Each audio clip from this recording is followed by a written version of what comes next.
Okay, so good afternoon, everybody, and welcome to our second webinar this year of our BRCA1, BRCA2 accurate classification of BRCA1, BRCA2 HRR gene variants. This webinar is being promoted by AstraZeneca and Merck Sharp and Dohme. Next slide, please. Just a couple of housekeeping notes for you today. Please, can you make sure that you have your microphone muted? We will automatically do that, but just to avoid any background noise, please try to ensure you don't use your microphone. We are recording the webinar, so the intention is to make this available to you after the webinar is closed. At the moment, we're sort of turning it around in 2 to 3 weeks, so we'll try to ensure that you get copies of the webinar as soon as possible. Your feedback and your contribution to this webinar is absolutely essential. So we have a question and answer function available for you to submit your questions after the speakers have been through the slides. It's a dedicated session. We've got 10 to 15 minutes at the end of it. So please do contribute your questions. Where possible, given that this is a feedback on the results of the variant classification exercise, we would strongly suggest that you clarify which variant you're talking about if you're specifically wanting to refer to a particular set of slides or variant itself. Okay, next slide, please.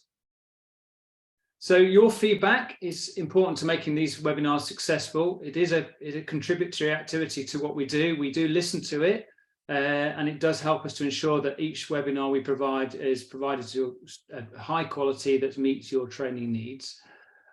So after the webinar, you'll receive an email giving you a link to the feedback survey.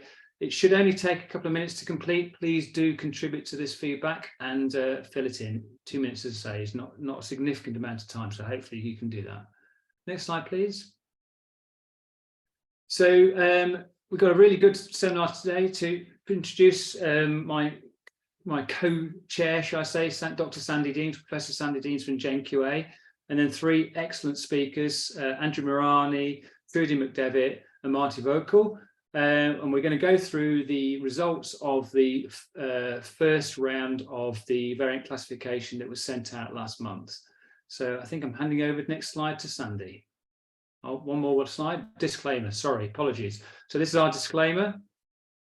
Next slide. Sandy, it's all yours. Lovely, thank you, Simon. Welcome everyone to variant assessment for run 10. So we have today going to give you an overview of the participation of the GTAC variant classification assessment that has been delivered within the last month or so. So next slide, please. So as you're aware that we deliver this assessment using an online tool, and really the benefit of that means that anyone can participate anywhere across the globe at any time, and we can access that virtually on the GenQA website. We have lots of different scenarios running. It's not just the variants, and those tasks are randomly generated. However, for the BRCA runs, we do have a static EQA whereby we have a start and an end date, so we can actually deliver these assessments and give you the feedback in this organized manner.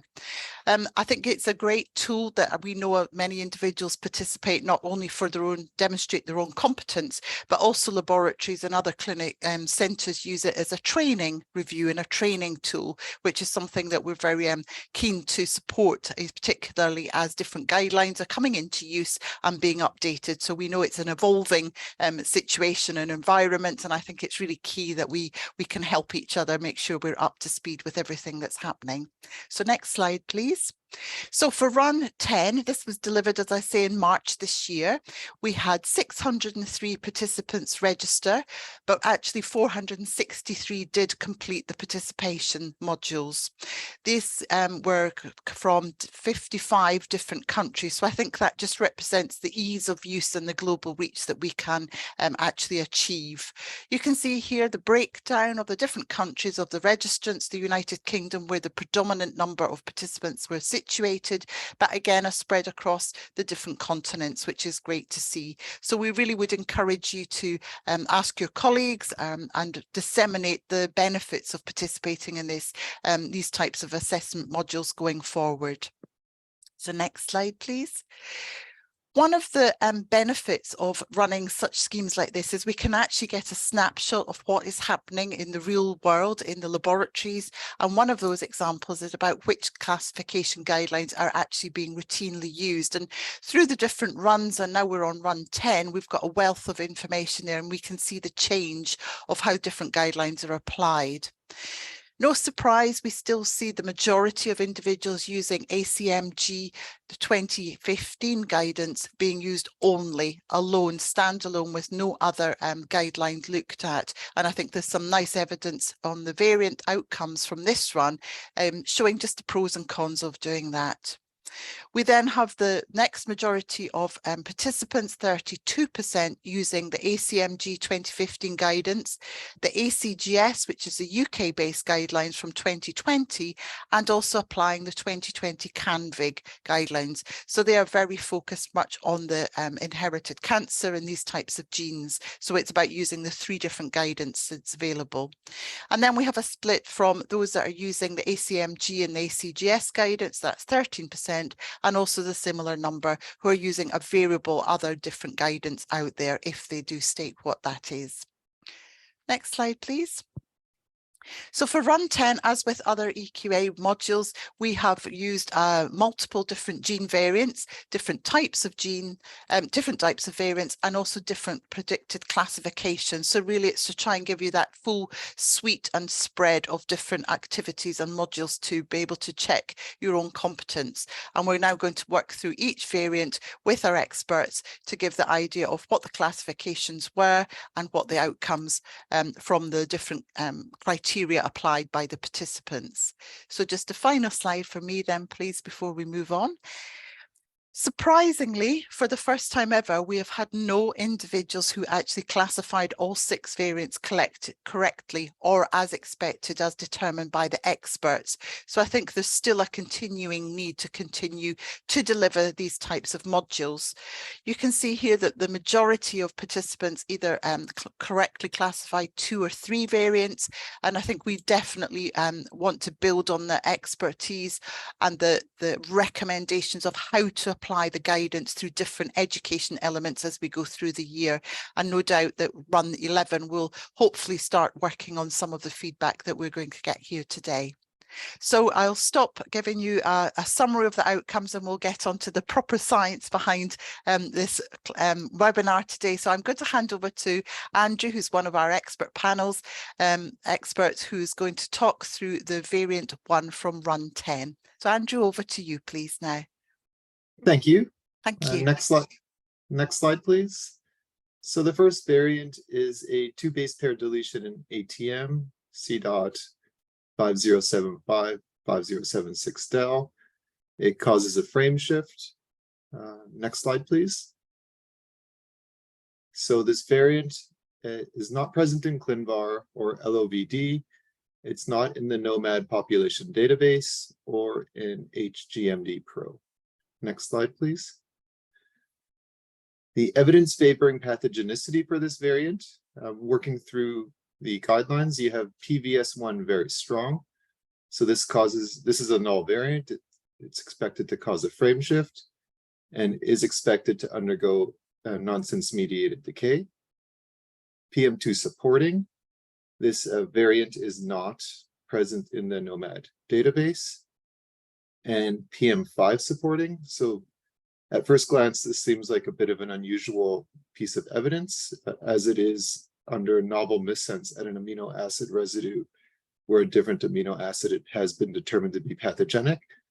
I'm going to touch upon this in a minute as to why this is applicable. And so with this, you get a prediction of a class 5 or pathogenic. Next slide, please. So the majority of participants classified this variant as class 4 or likely pathogenic, with 76 of the participants also classifying this as expected as class 5 and 15 as uncertain significance. And you'll see why in 1 second. Next slide, please. So ATM has a ClinGen approved variant gene specific recommendation. And the individuals that classified this as class 5 used the PVS1, PM2, and PM5.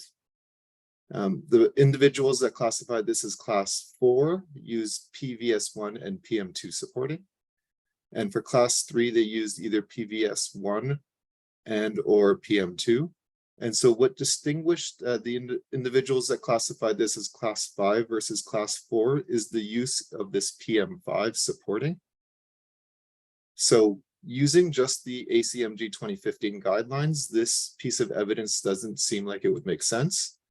However, when you look at the ATM gene-specific guidelines, and this quote at the bottom is directly from this publication, the way they recommend using PM5, a missense change at an amino acid where a different missense change determined to be pathogenic has been seen before, is they suggest applying it to frame shifting or truncating variants as PM5 supporting for variants with premature termination codons upstream of the arginine 3047 amino acid, which are expected to be more severe than the most C-terminal pathogenic variant. And so even though this is originally designed as a piece of evidence for missense changes, according to the ATM gene-specific guidelines, they recommend applying this to frame shifts that are upstream of this arginine 3047. And so that really distinguishes the differences between those who classified this as class 4 versus class 5. Next slide, please.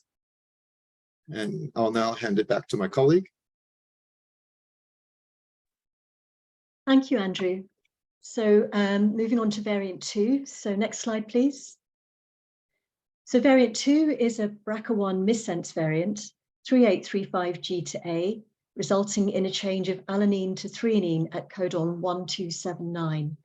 It's a missense variant, so the prior risk of pathogenicity is unknown, and it isn't located in any of the critical BRCA1 functional domains. Next slide, please. So it is present on the NOMAD database. There are 2 cases in 53,784 individuals in the non-cancer females dataset, resulting in a frequency of 0.0037%. It's present on BRCA Exchange, but not yet reviewed. There's 1-star presence in the ClinVar database, but the classifications are conflicting for the 6 submissions. It's present on LOVD, 9 entries, but conflicting classifications. The in silico evidence, the recommended meta predictor tool gives it a score of 0.549, and the individual in silico tools support benignity for this variant. They all agree. Splice AI predicts no effect on splicing based on the delta score being less than 0.1. So next slide, please. So we found no evidence supporting pathogenicity for this variant, and supporting benignity, we applied BS3 at a strong level based on the functional studies detailed in the Bowman et al. Paper in 2020, which reported neutral for all 3 components of the assay in this functional paper. And this paper is validated by Bernick assessment to be appropriate for the application of PS3 strong and BS3 strong. So we applied BS3 strong for this variant. We applied BP1 supporting based on the gene-specific BRCA1 and 2 CanVig guidelines version 1.17, because this missense variant has no predicted splicing effect.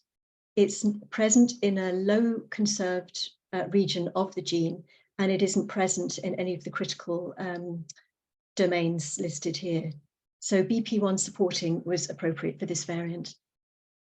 We based we used the multifactorial data in the Parsons paper to apply BP5 supporting, because the tumor pathology component of the multifactorial data gives a 0.34 likelihood ratio score, which converts to minus 1.47, and results in a strength of supporting. This is from the CANVIG guidelines version 1.17, which allows you to apply BP5 supporting for this variant. So the result of this is a class 1 benign classification. So we obtain class 1 by based on the CANVIG guidelines and using the exponent scoring system, whereby you get a -4 for BS3 strong, a -1 each for BP1 and BP5, which results in -6, which is just meets the threshold for class 1. So next slide, please. So you can see here that very few participants assigned class 1 for this variant. Most participants assigned class 2 and a significant number assigned class 3. So next slide, please.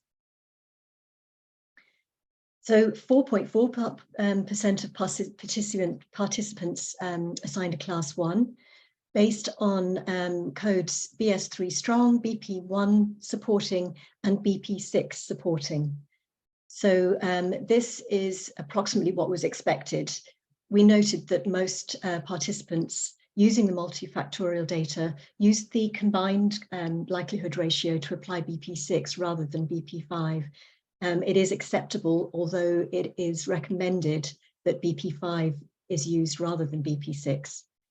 In red in this slide are the codes that were used that were different to expected, and that has made the difference to the final outcome. So for class 2, 66.3% of participants returned a class 2, and the most frequently used codes were PM2 supporting or moderate, BS3 strong, and either BP1 supporting or BP4 supporting or moderate, or BP6 supporting. And in fact, for class 2, we noted that for 20 of them, the outcome would have been a class 1 had they used the CANVIG guidelines, because they would have they used the expected codes, but actually classed it as a class 2 rather than class 1. For class 3, 29.2% of participants returned a class 3 using PM2, BP6 supporting, BP1, BP4, and BS3 strong. So the main difference and the main reason why there's a difference between the final outcomes is likely due to referencing the different guidelines in the final summation of the evidence. So, for example, if you were using just the ACMG guidelines, you wouldn't reach a class 1 because it's indicated that you need 2 strong pieces of evidence to reach class 1. But if you were using the CANVIG, the more recent CANVIG guidelines, reaching -6 would allow you to class your variant as a class 1. So we noted that for the Parsons multifactorial data, most participants used BP6 rather than BP5. And as I indicated, it's the recommendation is to use BP5 if you have the individual multifactorial data that reaches the evidence score, which we did in this case because the tumor pathology reached the exponent score of 1.47, which allowed it to be used in isolation. Then we also noted, which was really good, that very few participants had used both BP6 and BP5 together, which we had seen on previous schemes, and that would be double counting. So very few participants actually used both codes in this scheme. Looking at the total number of participants and those who used the expected codes, we could see that 30% used BS3 strong, 49% used BP1 supporting, and 34% used BP5 or BP6 supporting, which means that out of all the participants classifying this variant, or everybody used one or all of these codes in their assessments. A significant number of participants used PM2, so 52% of class 2 and 77% of class 3. PM2 does not apply to this variant because the threshold of less than 0.002% in a control cohort of greater than 50,000 isn't met, The frequency of this variant in OMAD is 0.0037%, so PM2 does not apply. Significant number of participants also applied BP4. So in class 1, 1.2%, for class 2, 58%, and for class 3, 23%. Again, this highlights the use of different guidelines because if you're just using the ACMG guidelines and the ACGS guidelines, you would apply BP4 because the multiple individual in silico prediction tools all agree and support benignity for this variant. However, more recent guidelines strongly recommend that REVEL is that meta-predictor tools such as REVEL is the recommended tool that should be used. And the score of 0.549 for REVEL does not reach the threshold for BP4, which is less than 0.4. So therefore, BP4 would not be applied.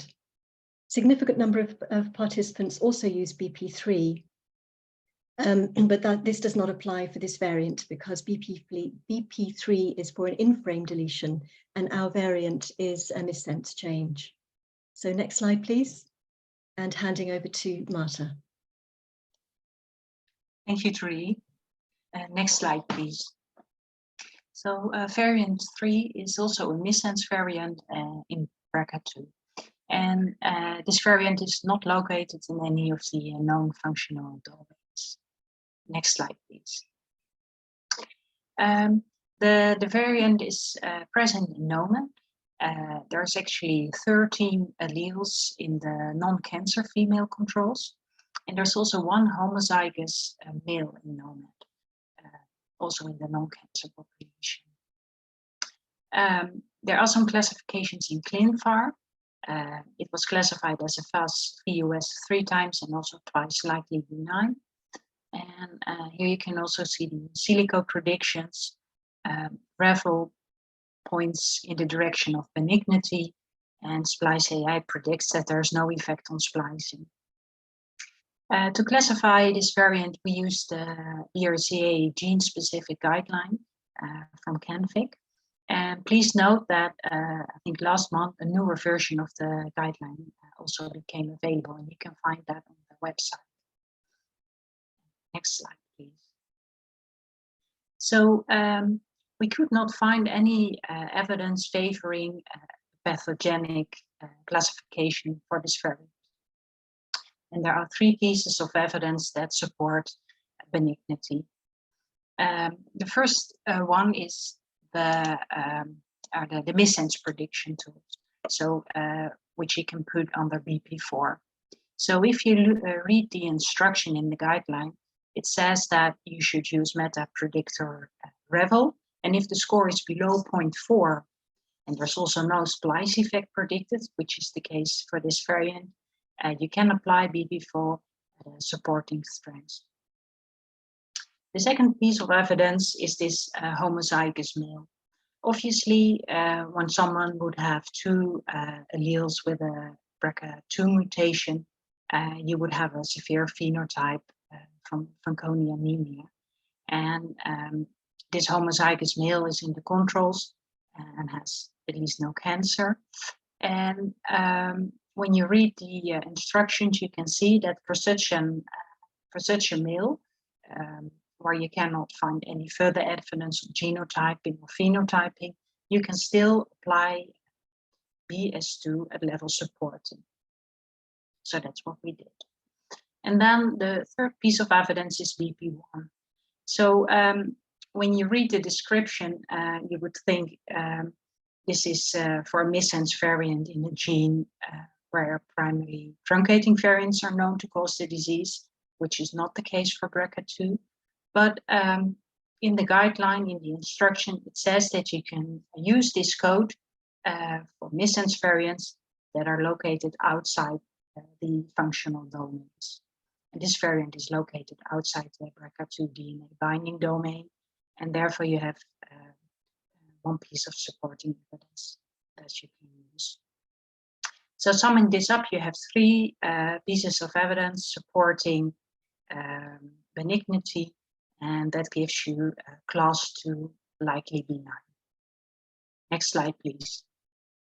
So when we look at the summary of the participants' classifications, Actually, the majority of participants also came to class 2, likely benign. Next slide, please.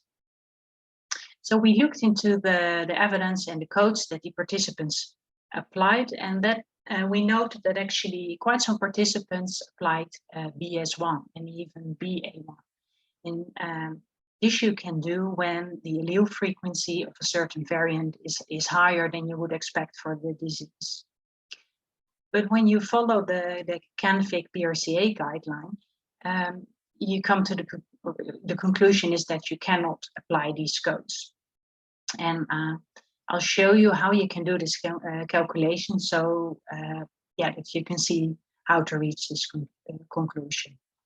So when you want to check if you can use BS1, there's this really nice tool which some people call the Within calculator. It's available online, and you have to enter some numbers there to do the calculation. Below here on the slide, you see a screenshot from the instruction in the guideline. And there in bold, you see the specific maximum tolerated allele frequencies that you can use in your calculations to see if BS1 or BA1 are applicable. There's also links to where you can find the tool, and also a link to a nice example on how you should do these calculations. Next slide, please. What is really important is that you do not use the allele frequency or the PopMax filtering allele frequencies, as you can find them in NOMAD directly. On the right here, you see a screenshot of the NOMAD database for this variant, and I'll show you how where you can find the data that you should use, or the numbers that you should use. So first of all, it's important that you look at non-cancer controls. And because we, so that's on the top right in the green oval, and because we do this calculation for breast cancer phenotype, you should focus on the females, only look at the females. And then you can see, and those are the bigger green ovals on the slide, that actually this variant is present in the European non-Finnish subpopulation. There are 6 alleles there, in a total of more than 44,000 alleles. And in the overall non-cancer females, there's 13 alleles. And these numbers we're going to use for our calculations. So as I said before, and you can see the screenshot again on the left side of the slide, you also need the maximum tolerated allele frequency, MTAF, which you can just find in the guideline. What you should not use is other numbers that are in the red ovals. So you should not compare those numbers to that maximum tolerated allele frequency, because then you get a wrong conclusion. Next slide, please. So here you see the Within calculator, and in the screenshot on the left you see the example worked for the whole population, the non-cancer female population, and on the right I did the calculation for the non-Finnish non-cancer female subpopulation. So how does this work? It's actually quite easy. So if you want to see if BS1 is applicable, you should take the maximum tolerated allele frequency from the guideline and put that in the calculator. So it's 0.0001. And then you should put in the prompt below, you should enter the total number of alleles in that population, which is over 100,000 in this case. And then what you get on the right in red is 16. And this is the number of alleles that you should compare the observed number of alleles to. So in this case, we observed 13 alleles in NOMAD. And then you just have to see if 13 is lower than 16, you cannot apply BS1. And if, for example, we would have observed 20 alleles in NOMAD, then BS1 would have been applicable. So although 13 alleles, you could say it's quite a lot, actually, it's not enough evidence to apply BS1. And you can do the same calculation for the subpopulation, which I'm not going to discuss in detail now, but you can see the calculation on the right side of the slide. Next slide, please. So some participants also used BP6. So this is a bit of confusing criterion. It was used for reputable source data, but that use is discontinued. But under the CAFI guidelines, you can use it for multifactorial analysis data. And but actually, in this case, it's not applicable because the data is not strong enough evidence.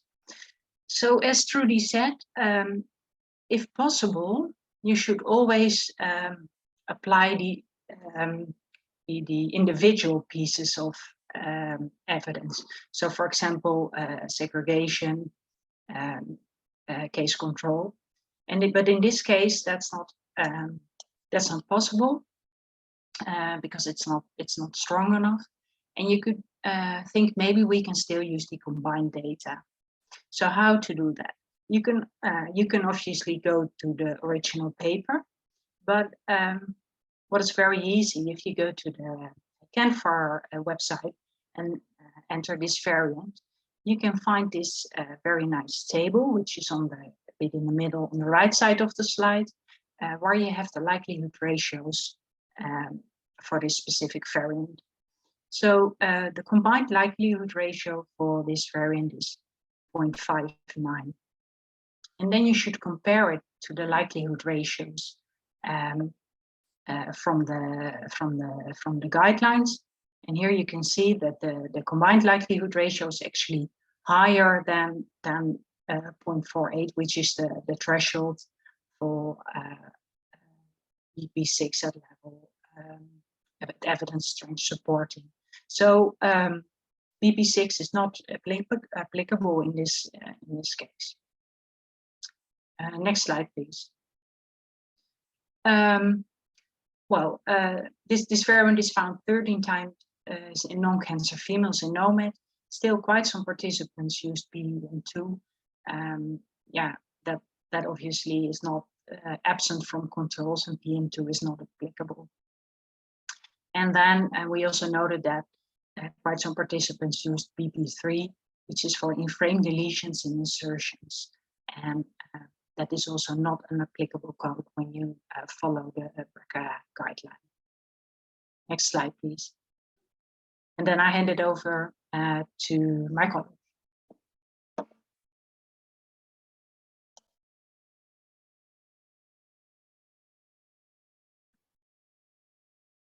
Next slide, please.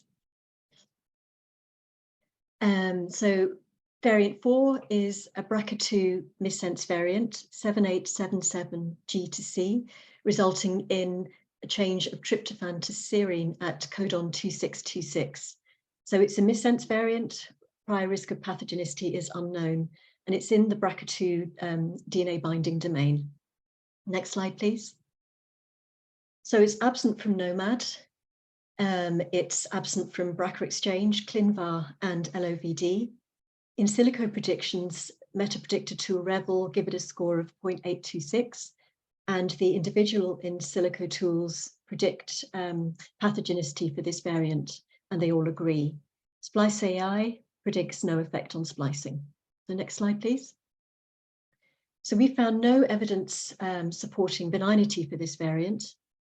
And in support of pathogenicity, we applied PM1 moderate because this variant is associated with tryptophan 2626, which is a clinically important amino acid residue within the DNA binding domain of BRCA2, according to the Enigma expert opinion. So therefore, we can apply PM1 at a moderate level. We also applied PM2 at moderate or supporting, depending on the guidelines that are being referred to, because it's absent from NOMAD. If you're using the ACMG, ACGS guidelines and CANVIC guidelines, you would apply PM2 moderate. The ClinGen SVI, it would be PM2 supporting. Revel score of 0.826 and no effect on splicing, so therefore PP3 can be applied at a supporting level. So the result of this is a class 3, an uncertain significance. And this time, all the guidelines agree on class 3, so that the outcome, whether you're referring to the ACMG or the ACGS or the CANVIC guidelines, all reach the same outcome of class 3. So next slide, please. So we can see that a significant number of participants did classify the variant as class 3, but more classified it as a class 4, and a significant number also classified it as class 5. So next slide, please. So class 3, 35% of participants classified the variant as a class 3, applying PM1 moderate, PM2 moderate or supporting, and PP3 supporting, which is the expected combination of codes and final classification. 52% of participants classified the variant as a class 4. And again, similar to the previous approach I took, I've coloured in red the codes and strengths that were different to expected. So for class 2, participants used most frequently PM1 moderate, PM2 moderate and supporting, PM5 moderate, and PP3 supporting. For class 5 then, there were 13% of participants that applied class 5 based on PM1 strong, PM2 moderate and supporting, PM5 strong, and PP3 strong.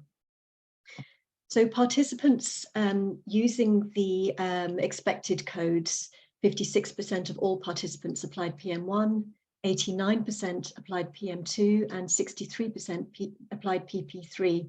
So out of all the participants, a significant number used one or all of the expected codes in their assessment. So the main difference between the class 4, 5, and 3 outcomes comes down to the use of PM5. So PM5 at a supporting level was used by 7.6% of class 3, 12% of class 4, and none of the class 2 participants. But it was used at moderate or strong by 29% of class 3, 86% of class 4, and 79% of class 5. And this is the main reason for the difference between participants having a final outcome of a 3, 4, or 5. PM1 and PM5 were applied together by 4.5% of class 3 participants, 19.5% of class 4, and 75% of class 5. So the application of either PM1 at a moderate level or PM5 at a supporting level was appropriate, but it's not appropriate to use both together, because they are not independent pieces of evidence. PM1 is for hotspot, evidence relating to hotspot or critical domain, and PM5 relates to the same codon, but a different amino acid change. So you can see that if you've got a hotspot regions, it's more likely that you're going to have additional amino acids for different sort of additional missense variants on the same codon. So they're not independent. So they shouldn't be used together. And if you are applying PM5 instead of PM1, supporting applies, because the Revel score of the reference variant is higher than it is for our variant. So there are 2 significant missense variants that would qualify for PM5. One of them is a change of tryptophan to arginine, and the other one is tryptophan to cysteine.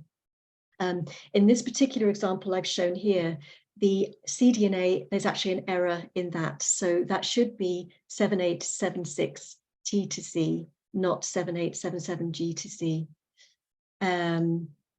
So therefore, because of the difference in the Revel score, PM5 supporting would be the one to apply rather than moderate or strong.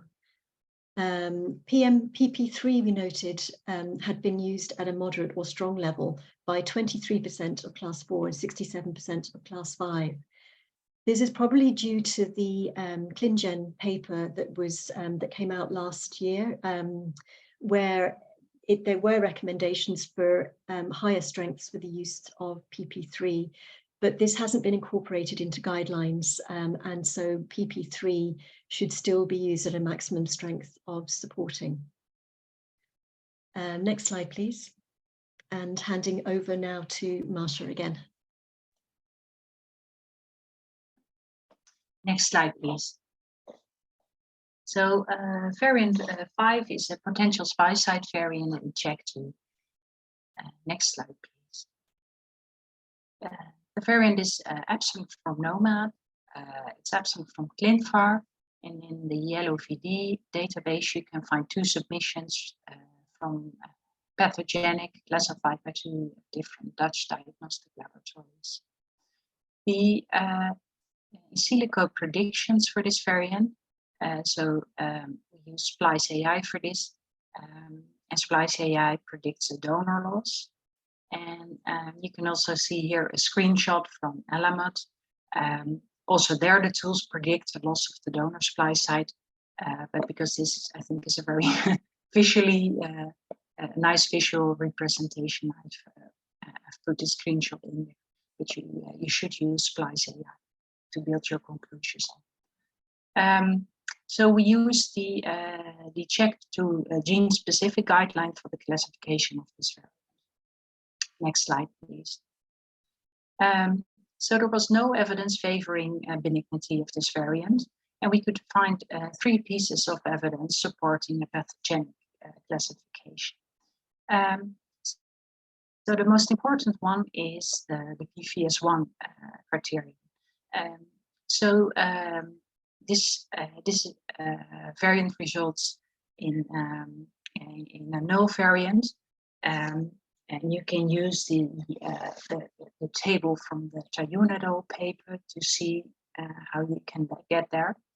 And the CAMVIC gene-specific guidelines, or the CHEK2 specific guideline, states that you can use PVS1 at strengths very strong for such truncating variants that are prior to a certain position. Then the second piece of evidence comes from the variant being absent in NOMAD. So it's PM2 at level supporting. And the third piece of evidence is again that PM5, which was originally, originally used for missense variants at a residue where a different amino acid has been determined to be pathogenic before. And in this case, we use it in a slightly different way, or completely different way. When you read the guideline, the instruction, it says that you can apply PM5 level supporting for truncating variants after the first 100 base pair, and again before this position 1493. So in this PM5 supporting is the last point that you need to get to classification of pathogenic class 5. Next slide, please. So the majority of participants classified this variant as class 4 or class 5, and class 5 is the expected classification. Next slide, please. When we look at the codes that they used, I think the most interesting thing was that many participants used PP3 at different strengths, but if you read the guideline, it says that you should not use PP3 in combination with PVS1. So we did not use this code. And then again, there were quite some participants that used PP5. Well, if you use it for to put the evidence from reputable source, this is not allowed. The usage of this code in this way is discontinued. Yeah, there were, for the rest, I think the participants classified this variant quite well, so there were no other interesting things that we noted in the codes that they used. Next slide, please. And then it's up to Andrew for the last variant. Thank you. Next slide, please. So the last variant is a missense change in PALB2 at C.721 A to G. Next slide, please. So this variant is present in ClinVar with 17 entries. It's also in the LOBD database. This variant is present in Nomad. It has a Rebel score of 0.013, and SIFT and Polyfin and Align GVGD also predict this variant to be benign. Next slide, please. So there was no evidence pointing towards this variant being pathogenic. However, there are several pieces of evidence pointing towards it being benign. First of all, there's BS1. Because of the allele frequency, this crosses the threshold for BS1. BP1 supporting, so missense in a gene for which primary truncating variants are known to cause disease, as the majority of pathogenic variants in PALB2 are truncating, and this variant is outside of the WD40 domain. We deemed that BP1 was appropriate to use.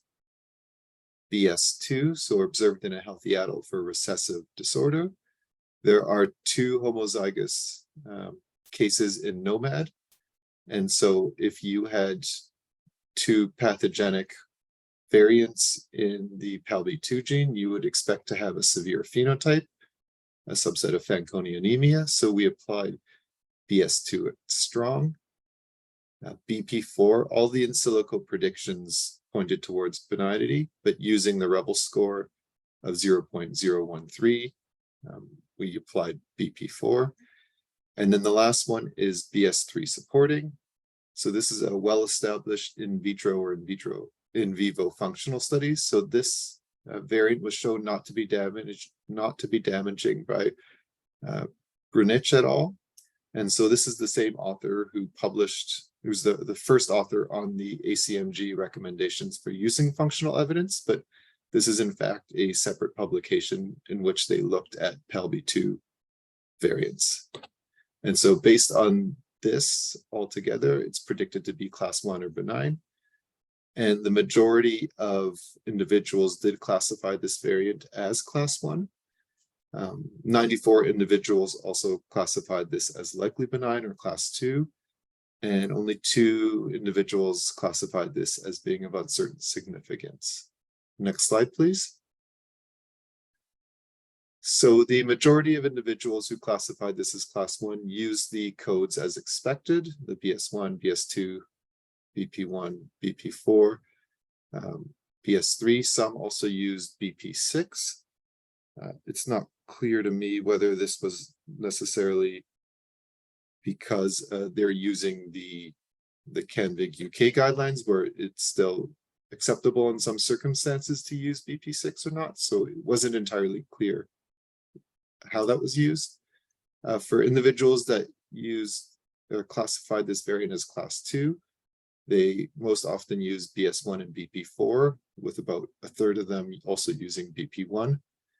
And the 2 individuals that classified this variant as class 3 used either BP3 or BP4. So as per the ACMG guidelines, reputable sources, PP5 and BP6 have been discontinued, but under the UK ASGS reputable source evidence can be used for widely tested cancer susceptibility genes. So this is where there's a slight difference between the different guidelines. Next slide, please. So of the 2 pieces of evidence that really distinguished class 1 and class 2, the first piece of evidence was the use of BS2, so observed in a healthy individual. The second piece of evidence is the use of BS3. And so this is just one figure from the functional evidence publication from Brunich et al., where they looked at a number of missense changes in PALB2, and they performed functional studies. And according to this publication, this particular PALB2 C.721 A to G would fall under BS3 supporting based on the functional evidence. And so those were really the two pieces of evidence that separated the class 1 from the class 2 classifications for this variant. Next slide, please. And now I'll hand it back to my colleagues. Thank you, Andrew, and also Trudy and Marty. Very much very educational webinar. Thank you so much for sharing that advice. So just in summary, this gives you an idea of the different classifications that had been submitted for the participants for all 6 variants. So the idea of these bubble plots are the larger the bubble, the more frequently classified variant. So for example, for variant 1 here, anything in blue is a classifications that have been submitted by participants that was not the expected classification, and the green bubble, which was a 5, class 5, a pathogenic variant for variant 1, is in green. So you can see here that we are getting a spread for all variants of different classifications.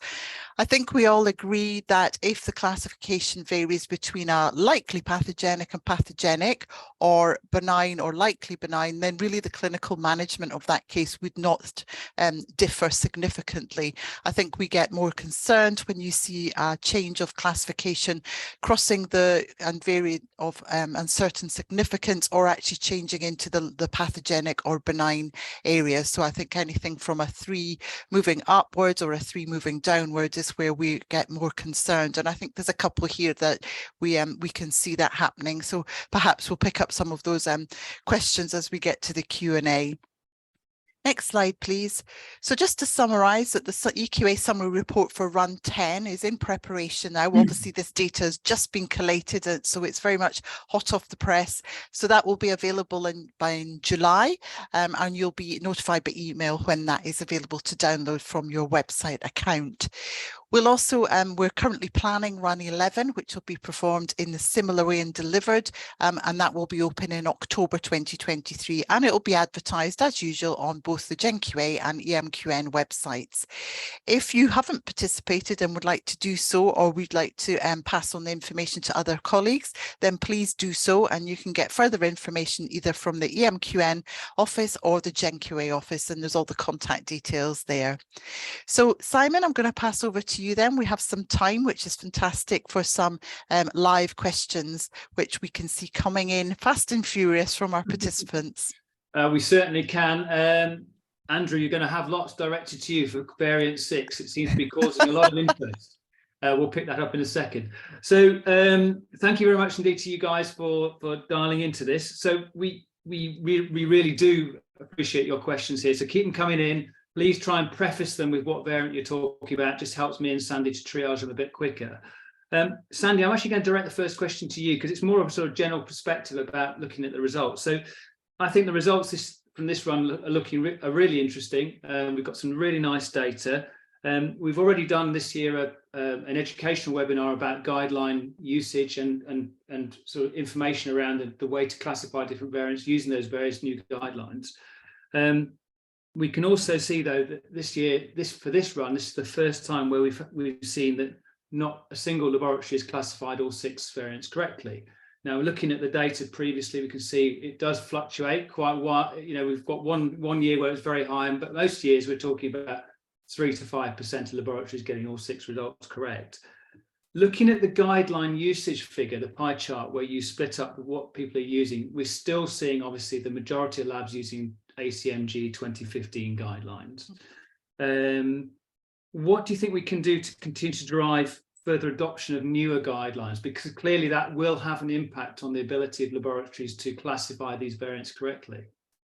Absolutely, and I think we're all waiting with bated breath to see the new guidelines from ACMG coming out. I believe that they are currently being applied in use cases to see how amenable they are to use. We had hoped they would be released in 2023, but I believe this will probably be pushed into 2024 now. And the plans that Simon and myself had discussed was very much about having a workshop or a particular webinar that in a similar vein to this one today, whereby we could apply the old guidelines and different combinations of guidelines and the new guidelines once they're available to specific variants to actually just understand the differences in the classification that will be achieved using the guidelines. So very much worked examples of how important certain guidelines are. I think also with having different genes involved in these EQA modules, so we started off with just BRCA1 and BRCA2, we've expanded it to all of the HRR genes, and I think we can see the education element of when it's important to apply gene-specific guidance rather than just generic variant interpretation guidance. I think that's a way that we can help promote education. So I think the delivery of these modules on an individual basis as well as the laboratory basis EQAs is really important, because it is an actual individual activity, even though it's a training opportunity for centres and laboratories as well. But I think continued delivery of shared and worked examples is the way that we can help get those guidelines out there and understanding of them more standardised, I would say. Yeah, I completely agree. I think it's clear from the results on this, it's a complex area, and it's getting slightly, it feels like it's getting slightly more complex. I think there is definitely need to be more education around helping laboratories promote better guideline use to make sure they drive more standardization of classification, definitely. Yeah. Okay, right, we've got we've got a lot of questions, which is fantastic. So we're going to start out with variant 2. So this, I think, applies to Trudy. So we've got a couple of questions from, well, in fact, 2 parts to a question from one user about classifying variant 2. So one of them is really around why you use PM2 as supporting in the justification of the classification, and then there's also one about using BP1, why that's applicable. Because according to CanVig, it's for non-conserved residues. Are you able to provide any support to that at all? So for PM2 wasn't applicable to variant 2 because there were 2 cases on Nomad, it didn't reach the frequency. So, and for BP1, it's in the non-conserved or a not strongly conserved region of the gene. There's only conservation down through the mammals. So therefore, and also the fact that it's outside of the BRCA1 critical domains does qualify according to the CanVig guidelines for use for BP1 supporting. Okay, so that rereading the question, that I think that they were asking for clarification. I think that supports that point. Marta, I think there's one for you on variant 3, which I think you've said you're going to answer, which is BS1. Is there a preference to look at NFE non-cancer female controls, or look at the complete Nomad database, or should we calculate both? Yeah, so when you do this calculation for BRCA, you should always look at the numbers in the non-cancer females, but you can then look at the numbers for that whole group, but you can also look at a specific subpopulation, as long as this population is big enough. And the exact details on how big it should be are in the guidelines. I don't actually know them by heart, maybe the others do.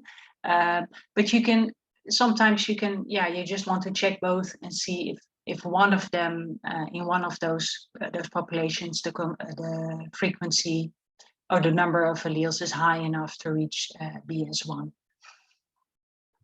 Fantastic. Now I've got also one on the CHEK2 variant again. So why is the usage of PP5 discontinued for CHEK2?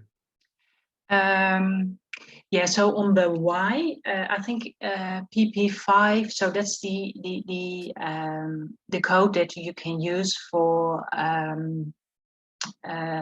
classifications that other labs published. And of course, when you use that code without being able to check actually what their classifications were based on, you have this risk of reusing evidence. So I think that is the main reason that you should not use it. And then I think depending on exactly which guideline you use, I think the ACMG already had this statement paper that it should be discontinued.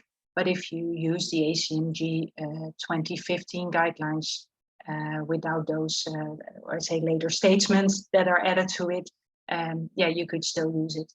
Anyway, we use the CHEK2 gene-specific guidelines from CAMVIC, and there it explicitly says that you should not use this code for this type of evidence. And what is maybe nice to know or to realize is that this CHEK2 gene-specific guideline that was made in the UK is actually built on the ACMG ATM gene-specific guideline, and also there it says do not use this code to put this piece of evidence there. So yeah, so that's why. Fabulous, thank you. Sandy, have you got any questions? Yeah, so there's quite a few here, Andrew. I'm going to come to you on your PALB2 variant 6. I think this actually might be answered due to the timing of the EQA and the classification. So there's a lot talking about why about the CAMVIC version 1.18 guidelines. They're talking about let me just find, there's quite a few, so I'm just scrolling through because there's a theme to them. So it's about the new guidelines for ClinGen PALB2 version 1.0.0. So they state that BS3 should not be used. And there's quite a few about, we chose BS3 supplementing and not strong. So I think there's a bit of misunderstanding of if should it be applied and if how strong should it be applied. I have to admit that the timing of this is a bit awkward in that we had selected these variants before the PALB2 recommendations had come out. And so we decided to apply not the new recommendations. I'm not sure if everyone would have had a chance to look at them. So some of what we may have presented for PALB2 may not perfectly fit with the brand new guidelines. And so I apologize for that. But if you don't Andrew, I'm just thinking off the top of my head, and I'm going to put you completely on the spot, so feel free to say no. Would it be helpful if we all reclassified that variant using the new guidelines and put it into the EQA summary report and have both together? Would that Sure, yeah, we could do that. Possible? That wouldn't be a problem. Yeah. Because that would be a nice way of showing how the difference may occur through different guidelines. Yeah. And this does highlight the ever-changing, like these classifications are always changing based on new guidelines coming out. And it's hard to tell how quickly people can apply new recommendations as they come out. So yes, I think we can definitely do that. I think that would be a great exercise. That's great. Thank you. Simon, back to you. Oh, yeah, go on. Oh, no, it's okay. That's fine. Thanks, Andrew. I mean, again, it emphasizes it's an evolving field, isn't it? And as new evidence comes by and the classification guidance is updated, there will inevitably be these differences, should I say, between the classifications. But I think doing what you said, Sandy, would be a really good idea for this particular variant to classify it, again, using the new guidance. There's one general comment about the use of ClinGen of Nomad. So it's really addressed to all the speakers, but why are we using Nomad version 2.11 instead of version 3.12? Again, is it similar to what we just discussed?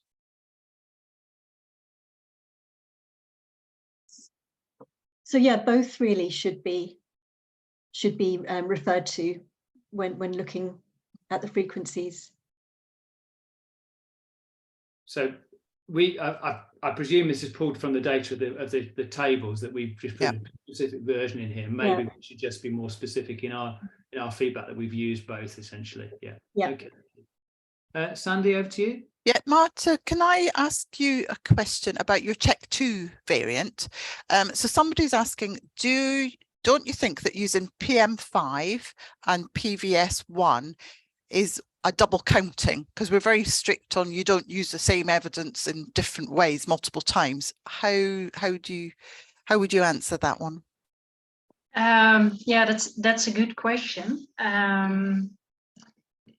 To be honest, I know that the people who piled together the guideline looked into this, but I'm not able to explain to you the details. I think the PM5 adding this extra point to reach class 5 pathogenicity for this type of variant is also a way to get the classifications that you get by using the guidelines in line with all the classifications that we already have. So it's yeah, maybe that's not a very elegant answer, but I think it's also a way to match those two groups, because obviously you would like to have all those variants that we know that are pathogenic also be classified as pathogenic by your specific guideline, and this was a way to get there. And yeah, maybe one of my colleagues can add to that, because Trudy, I might did you want? Yeah, thank you. Well, it is an interesting observation, because in the combinations table on the general CanVig cancer guidelines, it isn't permitted the use of PM5 and PVS1, but for this new application of PM5, it's it's an interesting point. It's a different application of it, so it's probably outside of the combination rules. Okay, thank you both. We can put that in a succinct feedback in the EQA summary report. So just to feed let everyone know that we can answer all these questions. We'll make sure we capture them all, and because that one has been asked a couple of times, Marta, in the chat there. Simon, anything you want to pick up? Yeah, I think we've got time for one more question at all. I think so. Yes. So I've got a general question, which is really I think it'd be interesting to hear the perspective of the panelists. So it really concerns, given the adoption of guidelines and the variation there, do you think we should be making mandatory or specifying mandatory use of particular guidelines at all in future?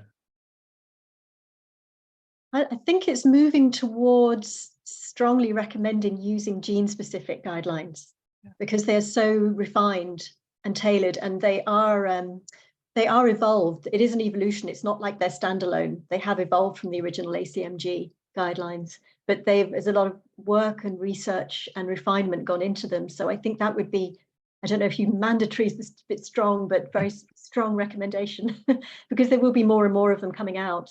Yep.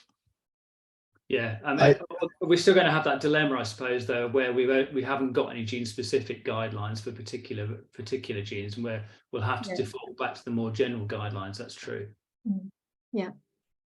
Especially with novel findings and us doing more of a genomic screen rather than targeted testing, you know, with whole genome sequencing and whole exome, that I think we're going to have to, in some cases, go back to basics, because we won't have that expert knowledge of the gene, of how it works, etc. So definitely challenging times ahead. Yeah. Absolutely. Shall we call it a day on the questions there, Sandy? I think a lot of them are some quite complex ones, which I think probably best discussed offline or answered offline, should I say.